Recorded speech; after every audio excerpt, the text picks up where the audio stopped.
really relied on internet marketing in order to increase their brand and increase their visibility in the community. The Geek Squad system was brilliant because of the way that they marketed the cars. The cars were so flashy and so just so much of an eyesore when they were driving on the road. You knew what a Best Buy Geek Squad car was, and then they related that with internet marketing and with television marketing. Their Twitter support, that's called 12 Force, is still something that they rely heavily on. They have people that are manning that at all hours of the night, and it's something that they highly invest in. But then again, you know, we're talking about Best Buy. They have the personality and the time to do this.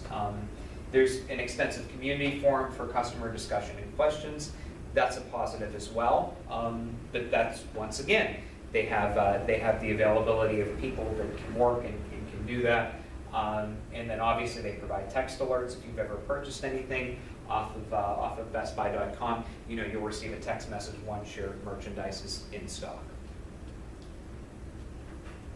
So what does this cost and why does it matter? Well, I do note this because, you know, most of you don't have the money in order to spend and invest in this.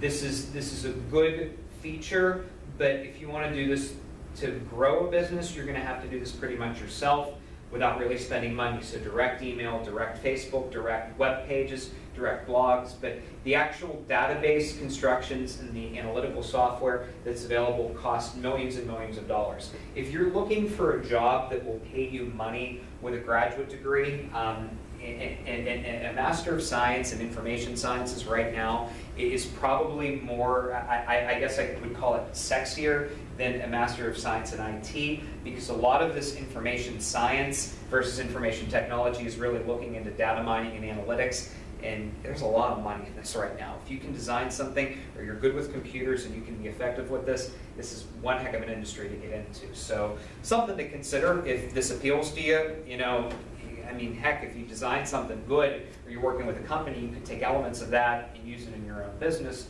versus, you know, spending hundreds or thousands of dollars on your own data mining software system itself.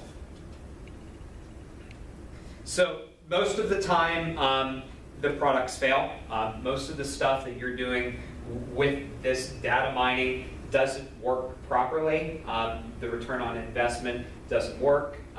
It's not implemented in the first place because of the costs or the amount of people that are involved in it. So the majority of your social media and internet-based marketing for customer retention is probably going to fail. And that's just the facts of life and the way it is with it. That's why it's almost better if you do it if you do it on your own, and you can. So the key to this is that most of the focus is on technology, not on marketing and business requirements. Every business needs something specific, and knowing that going into it is certainly going to help you understand the business and what the responsibilities are.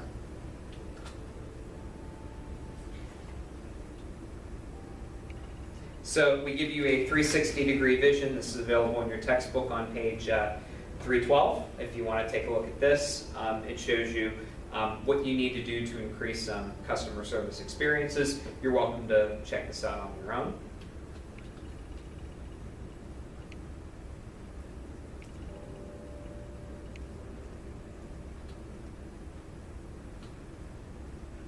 And a brief summary, and then we're done for this chapter. Notice the big idea that if you can retain customers, it's going to be more profitable than acquiring new customers. You have to find a way to focus on your customers and customize your value to them. You have to look at the customer life cycle. You have to see that if there's a customer that could go for attrition, you find ways to drive them back in. The more data that you can obtain, the deeper the relationship you can get.